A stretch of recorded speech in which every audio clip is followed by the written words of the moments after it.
On today's show, Sheffield United versus Wolves and a battle for European places by two of the most hardest working teams. Can Sheffield United continue some of their recent good form? And can Wolves make up for their disappointing home defeat to Arsenal? Looking for some stats, form, predicted lineups and score predictions, you've come to the right place. Coming up now.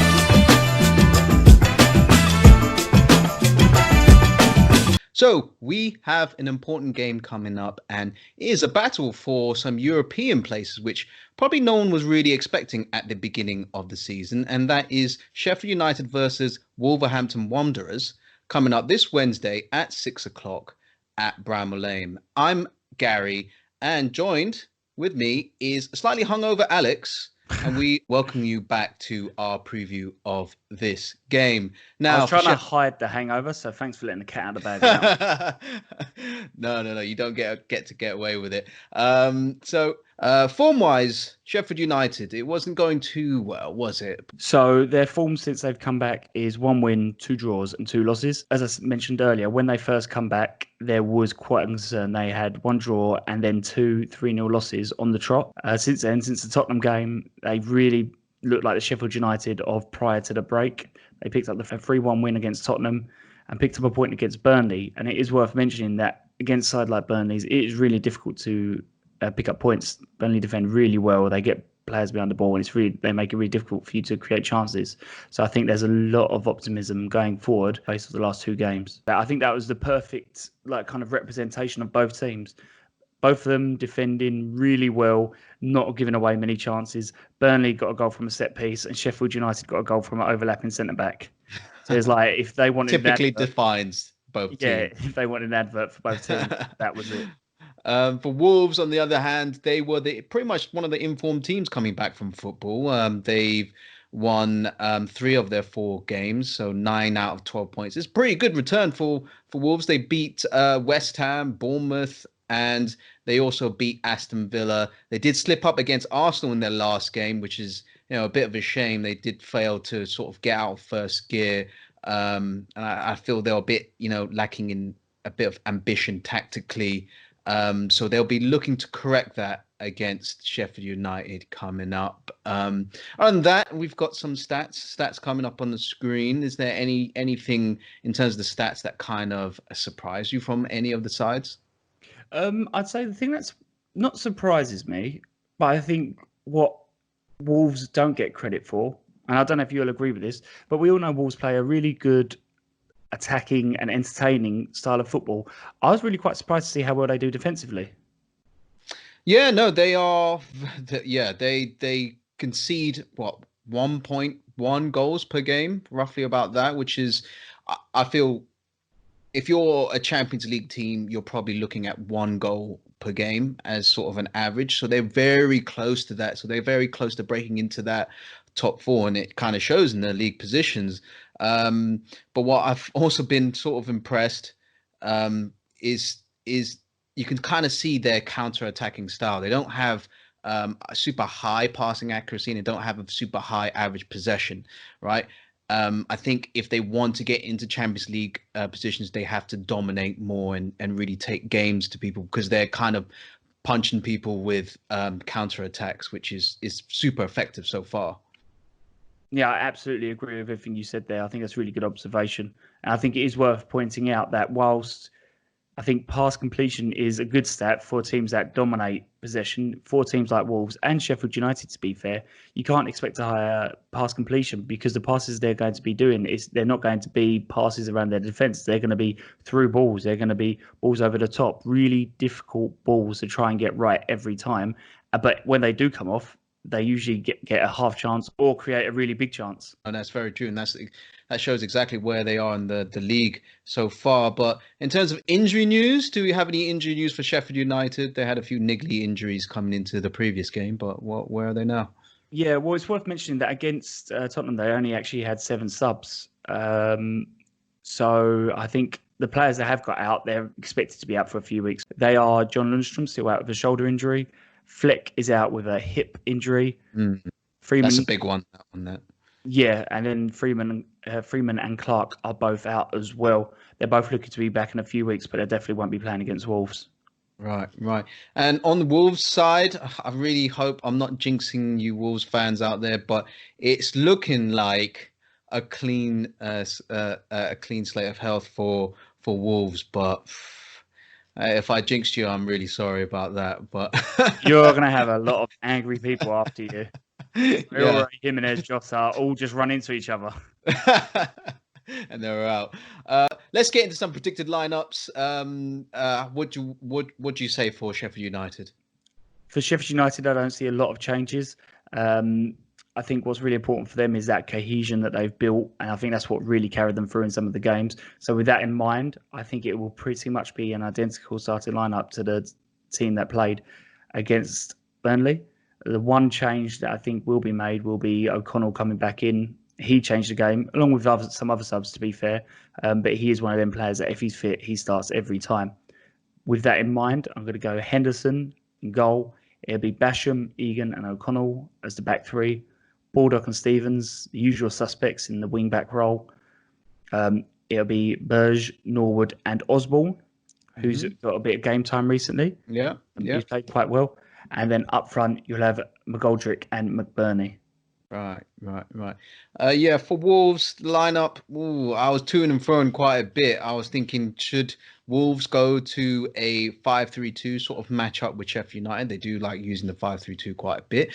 But I was like, no, no, no, no. Let's go 3-4-3. Let's go a bit ambitious. Let's correct sort of the demons that they had against Arsenal and go a bit attacking. So I'm going 3-4-3. I've got Rui Patricio in goal. Their back three of Bolly, Cody, and Sace. I mean, they did have a few mistakes in them against Arsenal, but Nuno it really does trust that back three.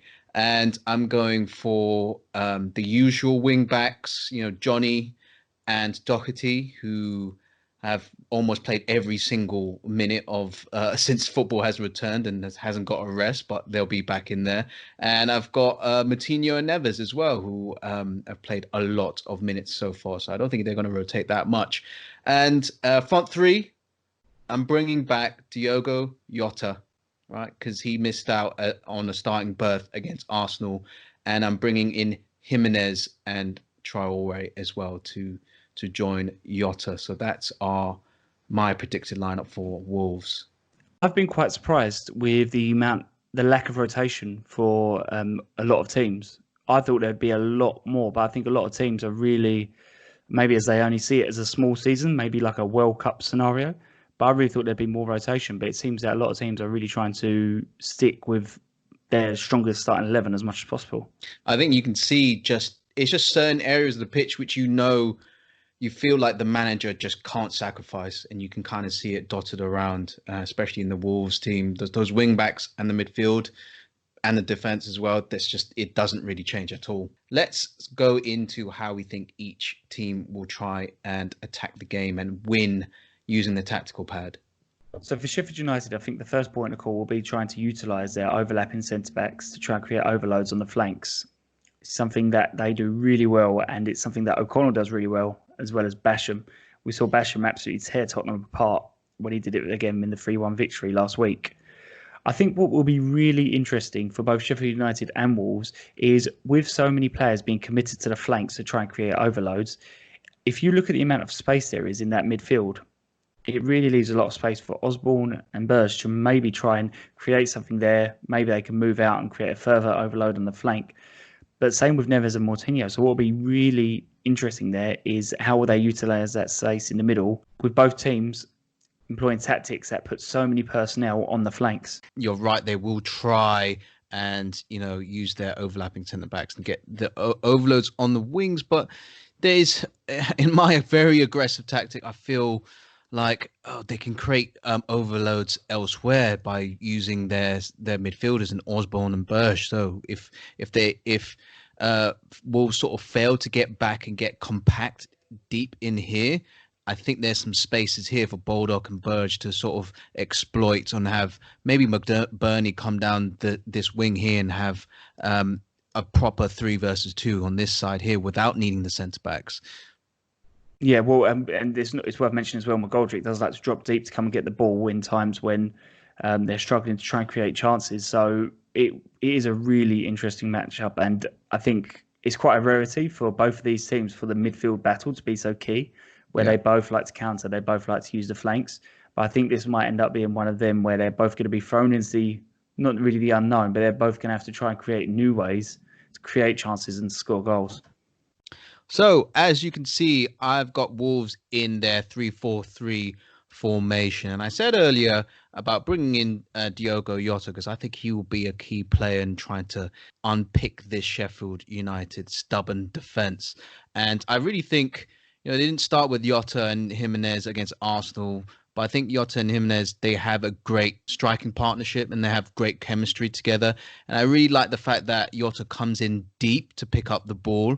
So I'm going to have, in my scenario, Jota coming in deep to pick up the ball and hopefully attracting the attention of Basham and Norwood. And can they kind of play this triangle between Neves and Johnny and allow Jimenez to go through down this sort of central area?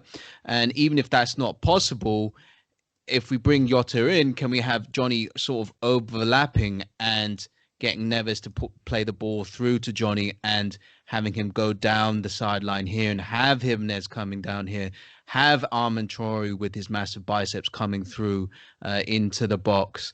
Other than that, if Wolves can distract him enough with the runs of Traore and Jimenez, you even got Doherty trying to overlap on this side and try and unpick this Sheffield United defence. So that's what I have for Wolves.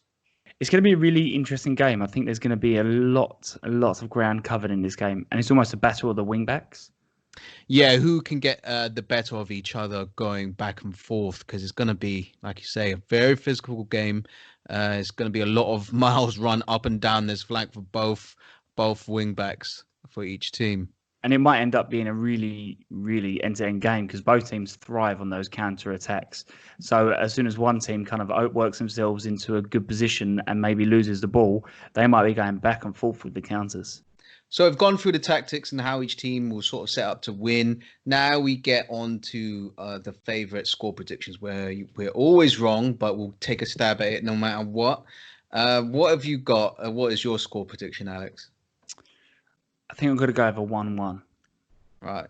I think both teams, they work so hard defensively. I think they're both going to struggle to try and break down the other. And I think it's going to be one of those games where it needs a little bit of magic or a little bit of or a lack of concentration from one of the other teams for someone to score.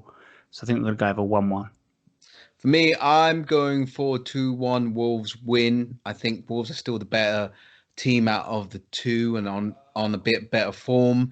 I just think as long as Wolves don't do any silly defensive mistakes like they did against Arsenal, they can really take the game to Sheffield United. I think Jimenez will be back on the score sheet, and I think Traore's come under a bit of criticism for his performance against Arsenal, but I think he'll be back with a bang and provide those crosses in for Jimenez. And I think Jota might be another dangerous player to come in. So I'm really going Jimenez and Jota to score.